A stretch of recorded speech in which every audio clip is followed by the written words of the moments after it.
SIR అధికారులను నిర్బంధించిన కేసులో దర్యాప్తు ముమ్మరం చేసింది బెంగాల్ సిఐడి.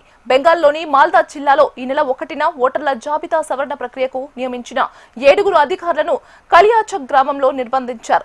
9 గంటల పాటు నిర్బంధంలో ఉన్న వారిని ఆ మధ్యరాత్రి పోలీసులు విడిపించారు. ఈ ఘటనపై సుప్రీంకోర్టు ఆగ్రహం వ్యక్తం చేయగా దర్యాప్తు ముమ్మరం చేసిన పోలీసులు అధికారుల నిర్బంధానికి కారణమైన సూత్రధారిని మొఫక్కరుల్ గా గుర్తించారు. బాగోరా ఎయిర్పోర్ట్ నుంచి పారిపోతుండగా మొఫక్కరుల్ ను అరెస్ట్ చేసినట్లు సిఐడి తెలిపింది. ఇక అరెస్ట్ అయిన మొఫక్కరుల్ ఇస్లాం కు టీఎంసీతో లింకులు ఉన్నట్లు సమాచారం. దీంతో ఓటర్ల సవరణను వ్యతిరేకిస్తున్న టీఎంసీనే అధికారుల నిర్బంధానికి కుట్ర చేసిందా అన్న అనుమానాలు వ్యక్తమవుతున్నాయి.